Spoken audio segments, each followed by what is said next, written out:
السلام عليكم ورحمة الله وبركاته.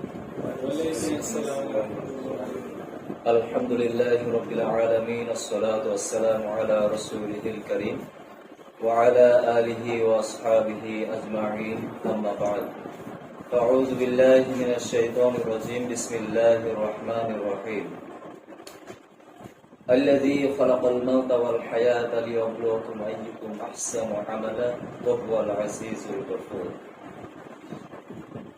যাবতীয় হামদ ও সানা, যাবতীয় প্রশংসা সেই মহান আল্লাহ রাব্বুল আলামিনের জন্য, যে মহান আল্লাহ রাব্বুল আলামিন আমাদেরকে এই পৃথিবীর সমস্ত সৃষ্টিকুলের মধ্য থেকে একমাত্র মানব জাতিকে সুন্দর আকৃতি দিয়ে, সুন্দর জ্ঞান বুদ্ধি দিয়ে, সুন্দর বিবেক দিয়ে আল্লাহ রাব্বুল আলামিন আমাদেরকে সৃষ্টি করেছেন।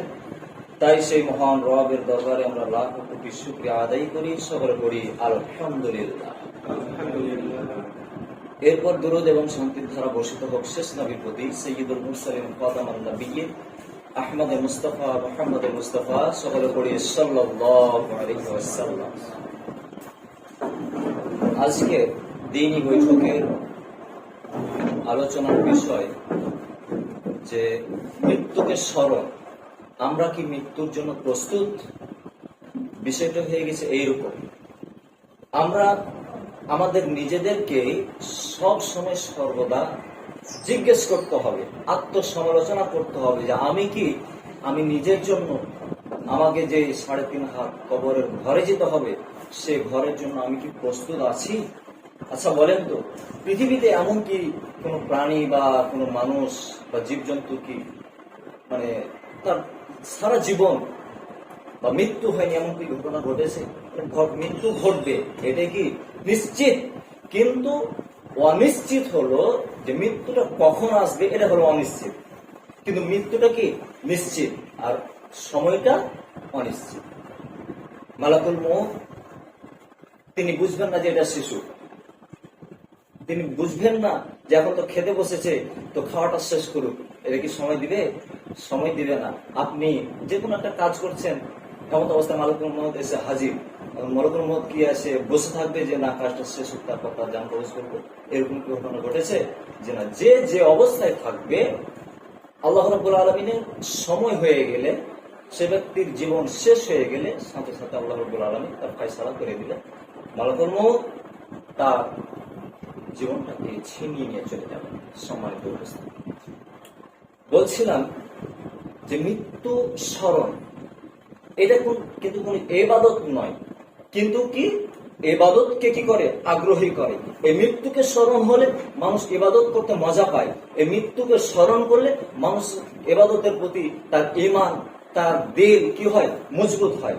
তাই আমাদেরকে ইবাদত করতে হলে তার প্রতি আমাদেরকে সবসময় স্মরণ রাখতে হবে যে আমার মৃত্যু কি যে কোনো সময় চলে আসতে পারে।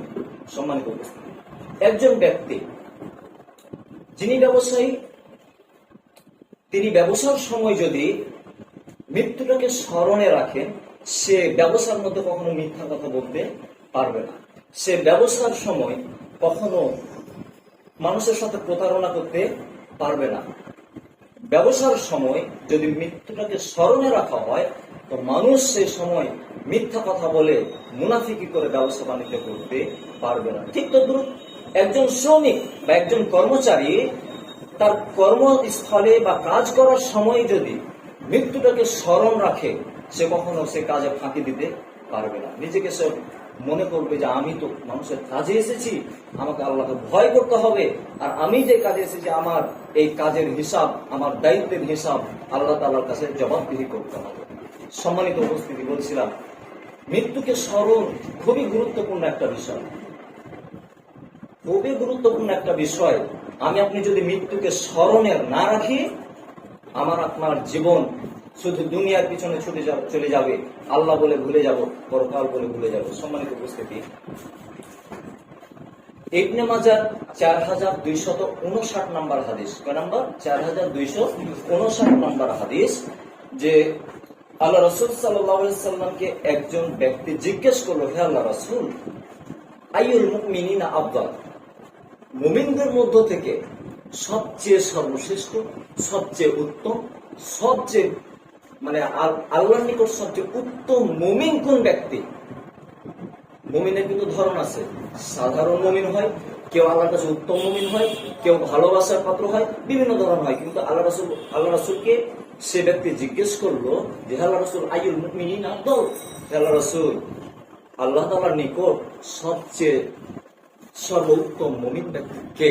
আল্লাহ রাসূল সাল্লাল্লাহু আলাইহি ওয়াসাল্লাম বললেন হুসনুল খুলুকুন বা আহসানুহুম খুলুকা, তোমাদের মধ্যে সবচেয়ে সেই ব্যক্তি, সেই মুমিন হচ্ছে আল্লাহ তাআলার নিকট সবচেয়ে উত্তম, যে ব্যক্তির চরিত্র হচ্ছে সবচেয়ে উত্তম। সুবহানাল্লাহ, চরিত্রের কি মর্যাদা! আর চরিত্র যদি আমাদের ঠিক না হয়, ইবাদত করতে আপনার মন বসবে না। চরিত্র যদি সৎ না হয়, আপনার মুখ দিয়ে সত্য কথা বের হবে না। আপনার চরিত্র যদি উত্তম না হয়, আপনি ব্যবসা বাণিজ্যতে মিথ্যা কথা আপনার কাছে বাঁধবে না। আপনার চরিত্র যদি সঠিক না হয়, উত্তম না হয়, যে কোনো অন্যায়, অশ্লীল, বেহায়াপনা আপনার জন্য কি হয়ে যায়? সহজ হয়ে যায়। আর যখন আপনার চরিত্র সুন্দর হবে, তখন আপনি আল্লাহকে ভয় করবেন, পরকালকে ভয় করবেন, আখিরাতকে ভয় করবেন, আল্লাহ রাসূলের অনুসরণ করবেন। মানে যাবতীয় ভালো কাজ আমার আপনার জন্য সহজ হয়ে যায়। সম্মানিত উপস্থিতি, এরপরের বাক্যে আসি। আবার সেই বেদুইন ব্যক্তি আল্লাহ রাসূল সাল্লাল্লাহু আলাইহি সাল্লামকে জিজ্ঞেস করলো, হে আল্লাহ রাসূল, আইয়ুল মুমিনিনা আকিয়াস, মুমিনদের ভিতরে সবচেয়ে বিচক্ষণ, মুমিনদের মধ্যে সবচেয়ে বুদ্ধিমান ব্যক্তিকে? আমরা দুনিয়াতে কি মনে করি জানেন?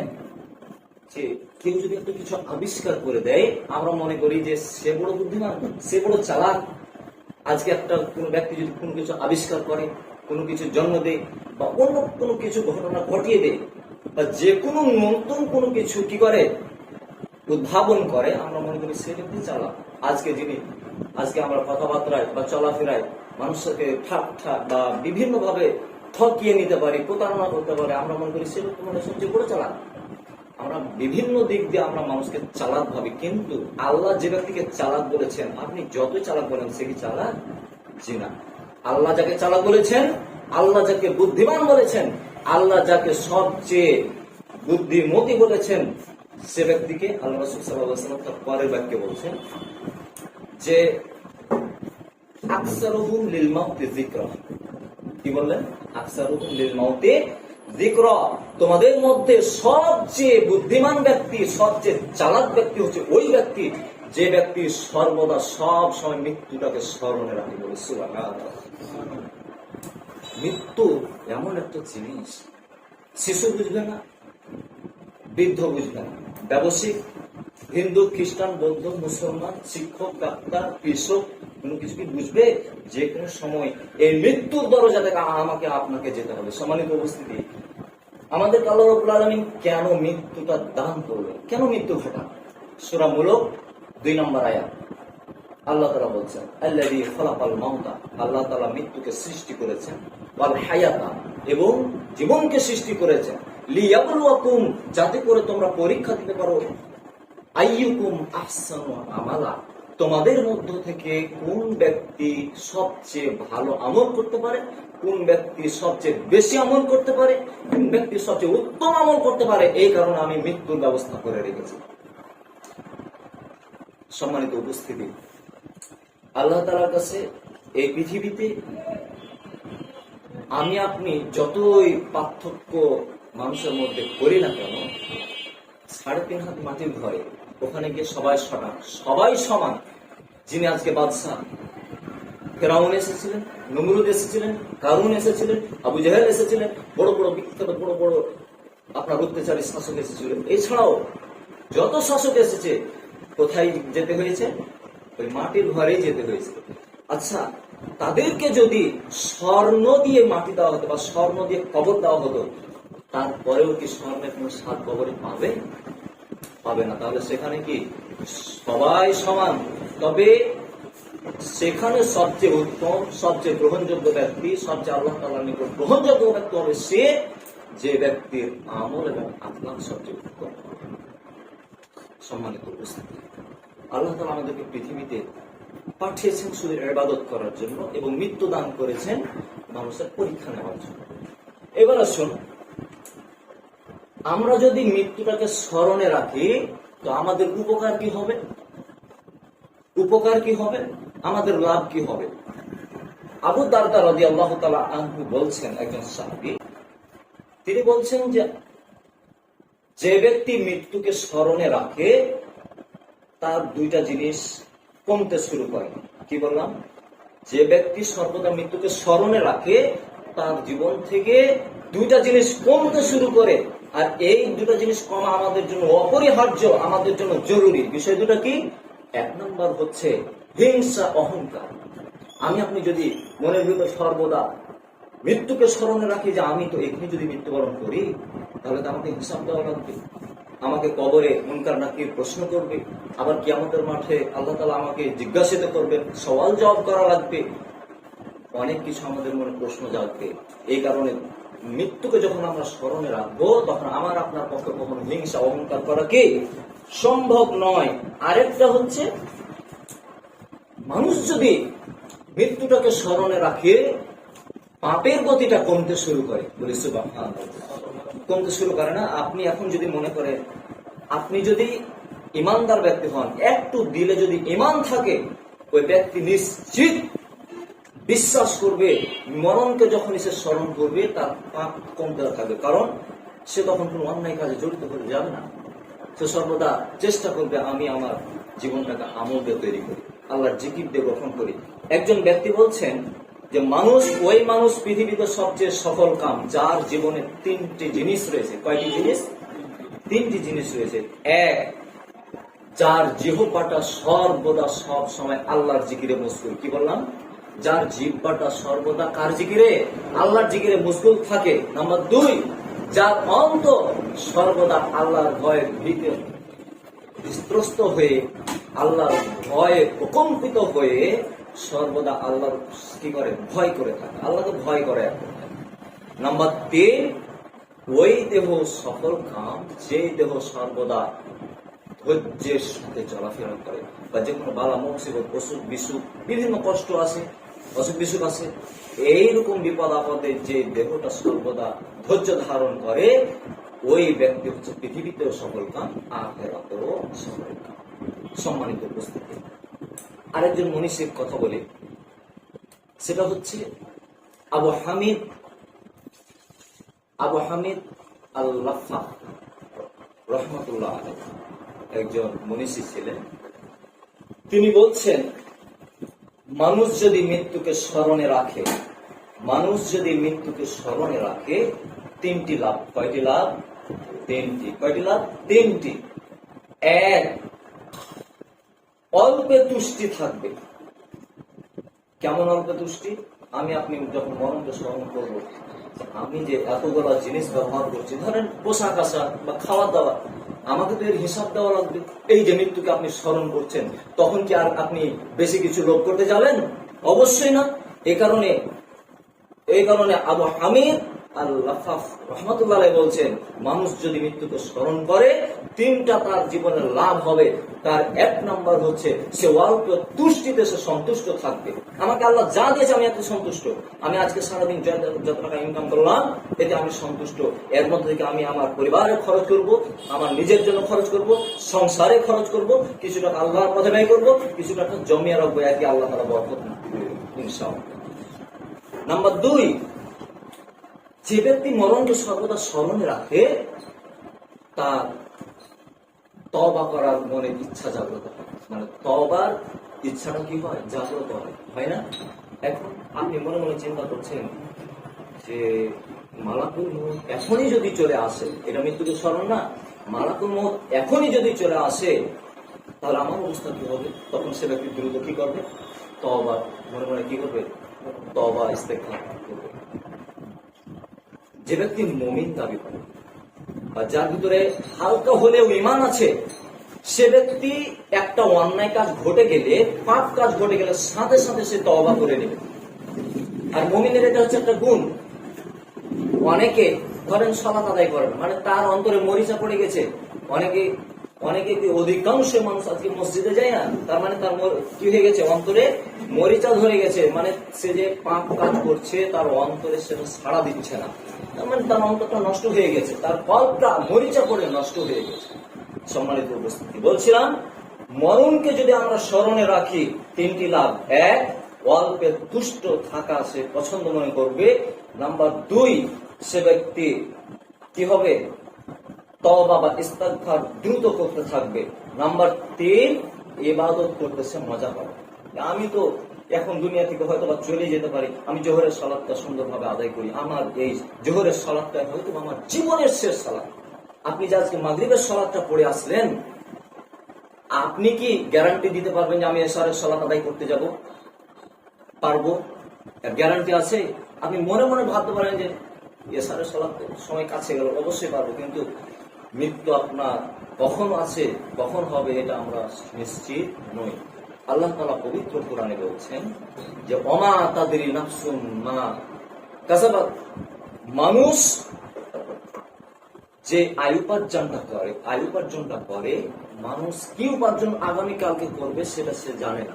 আমি আপনি কি জানি যে আগামীকালকে কি ভক্ষণ করব, বা কোথায় আমার রিজিক আছে, বা আমি কত টাকা ইনকাম করব? আমি আপনি কি বলতে পারবো? আরেকটা জিনিস মানুষ বলতে পারে না, সেটা হচ্ছে কি, ওমা তাদরি নাফসুন বিআইয়ারদিন তামুত, বিআইয়ারদিন তামুত।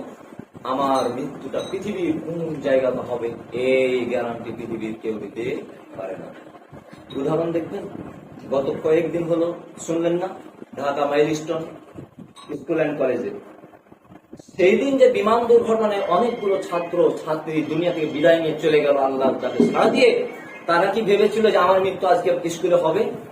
এটা কি কেউ গ্যারান্টি দিতে পেরেছিল? আর যদি জানতো, বাপ মা কি সেখানে পাঠাতো? সে নিজে যেত? কখনোই যেত না। এই কারণে আমার আপনার মৃত্যু কত নাগালে, কত কাছে, এটা আমি আপনি একটু অনুভব করি। সম্মানিত উপস্থিতি, আর একটা, গত কয়েকদিন হলো একজন ব্যক্তি বিদেশ থেকে আসলো, আসার সময় বাড়ি আসতে পারলো না, তার পরিবারের 7 জন পানিতে ডুবে রাস্তায় অ্যাক্সিডেন্ট হয়ে 7 জন দুনিয়া থেকে বিদায় নিয়ে চলে গেল। তারা কি ভেবেছিল যে আমরা এই বিমানবন্দর থেকে যে বাড়ি যাচ্ছি, আমরা বাড়ি যেতে পারবো? এর কোন গ্যারান্টি কি তারা দিতে পেরেছে? আমি আপনি কি এখান থেকে বাড়ি যেতে পারবো, এর গ্যারান্টি কি দিতে পারবো? কখনোই সম্ভব নয়। কিন্তু কিসের আমাদের এত মোহনা? আজকে দুনিয়ার পিছনে ছুটতে ছুটতে মানুষ এমন ভাব নিচ্ছে, 5 তলা 50 তলা বিল্ডিং পর্যন্ত মানুষ করছে, মনেই করে না যে আমি এই দুনিয়া থেকে আজকে যদি মরে যায়, আমার এই 50 বিঘা জমি পড়েই থাকবে, আমার 50 তলা বিল্ডিং অযথা পড়েই থাকবে, আমার কোন উপকারে আসবে না। উপকারে আসবে কি? জি না, আসবে না। সম্মানিত উপস্থিতি, আল্লাহ রাসূল সাল্লাল্লাহু আলাইহি সাল্লাম আনাস রাদিয়াল্লাহু তাআলা আনহু থেকে বর্ণিত, তিনি বলছেন, রাসূল সাল্লাল্লাহু আলাইহি ওয়াসাল্লাম বলেছেন যে মানুষ যখন মৃত্যুবরণ করে, মৃত্যুর পরে যখন কবরে নিয়ে যাওয়া হয়, তার সাথে 3টা জিনিস যায়। কয়টা জিনিস? 3টা। এটা আমরা সকলেই জানি। কয়টা জিনিস? 3টা জিনিস। 1, তার পরিবার তার সাথে যায়। 2, তার কিছু সম্পদ, ধরেন চাদর বা খাটলি বা কোনো কিছু যন্ত্রপাতি বা কিছু সম্পদ কি তার সাথে যায়। 3 নম্বর আমালু, তার আমল যায়। এবারে 3টা যে যায়, 3টা যাওয়ার পরে ফায়ার যে ইসনানি, 2টা জিনিস ফিরে চলে আসে। আমরা পরিবার যারা যাই, মাটি দিতে যাই, চলে আসি তো, আর যা কিছু নিয়ে যায় তাও নিয়ে চলে আসি। 2 রকম চলে আসলো, 1 রকম থেকে যায়, সেটা হচ্ছে কি আমল। না কেউ ওই 50 তলা বিল্ডিং করেছে, সে 50 তলা বিল্ডিং সে কবরে পাবে? পাবে? পাবে না। আমি আপনি যে আজকে 500 টাকা ইনকাম করে নিয়ে আসলাম, এই 500 টাকার ভিতরে আল্লাহকে বলবে যে তুই 1 টাকা কবরে নিয়ে, সুযোগ আছে? জি না। তবে 3টা জিনিস যদি মানুষ ছেড়ে যায়, তাহলে ওই 3টা জিনিস চালু থাকে। যাই হোক, ওইগুলো আজকে বলবো না, সময় যেহেতু সংকীর্ণ। সম্মানিত উপস্থিতি, আমাদেরকে মৃত্যু সর্বদা স্মরণে রাখতে হবে। আল্লাহ তাআলা পবিত্র কোরআনে সূরা হাসরেও বলছেন, ইয়া আইয়ুহাল্লাযীনা আমানু তাকুল্লাহা ওয়াল তানজুর নাফসুম মা কদ্দামাত লিগাদ। হে ঈমানদারগণ, তোমরা আগামী দিনের জন্য কি সঞ্চয় করে রেখেছো, তোমরা সামনের দিনের জন্য কি পাঠিয়েছো, তোমরা একটু লক্ষ্য করো। আজকে আমি সারাদিন কি করলাম, সামনের দিন আমাকে কি, অবশ্যই আল্লাহ তাআলা আমাকে দিবেন, ভালো হোক মন্দ হোক, আমি সেটা কি পেয়ে যাব। সম্মানিত উপস্থিতি, আর একটা কথা বলে শেষ করব, সেটা হচ্ছে যে একজন ব্যক্তি বলেছেন যে হাসান বসরি রহমতুল্লাহ, তিনি বলছেন পৃথিবীটা হচ্ছে 3 দিনের জন্য। কয় দিনের জন্য? 3 দিন। আমরা মনে করছি যে অনেক দিন, 60-70 বছর অনেক দিন, কিন্তু পৃথিবীটা হচ্ছে কয়দিনের জন্য? 3 দিনের জন্য। ভালো করে চিন্তা করে দেখেন। এক, গতকাল। আচ্ছা, গত আপনার যে 10-15 বছর চলে গেছে, এটা কি আমরা ফিরে পাবো? কখনোই সম্ভব নয়। তাহলে গতকাল যা চলে গেছে এটা আমাদের কি পাওয়া সম্ভব নয়। নাম্বার 2, আজকে হচ্ছে আমল করার দিন। আর নাম্বার 3, আগামীকাল, সেটা আমার ভাগ্যে থাকতেও পারে, নাও পারে। তাহলে পৃথিবীটা কয় দিনের হলো? 3 দিনের। সম্মানিত উপস্থিতি, যাই হোক, আমরা এই বিষয়গুলো স্মরণ রেখে, এইগুলো সর্বদা মনের ভিতরে রেখে আমাদেরকে চলাফেরা করতে হবে। আল্লাহ তাআলা আমাদেরকে সে তৌফিক দান করুন, সকল করে আল্লাহুম্মা আমিন। আল্লাহ তাআলা আমাদেরকে সব সময় যেন মৃত্যুর স্মরণ এবং জিকির আজকারের মাধ্যমে আমাদের জীবনটা অতিবাহিত করতে পারি, সর্বদা আল্লাহকে স্মরণে রাখতে পারি, মৃত্যুকে স্মরণে রাখতে পারি। আল্লাহ তাআলা সেই তৌফিক দান করুন, সকলে করে আল্লাহুম্মা আমিন। আল্লাহ তাআলা আমাদের জীবনের গুনাহ খাতাগুলোকে মাফ করে দিন, সকলে করে আল্লাহুম্মা আমিন। সুবহানাকা আল্লাহুম্মা ওয়া বিহামদিকা, আশহাদু আল লা ইলাহা ইল্লা আনতা, আস্তাগফিরুকা ওয়া আতুবু ইলাইক। আসসালামু আলাইকুম ওয়া রাহমাতুল্লাহি ওয়া বারাকাতুহু।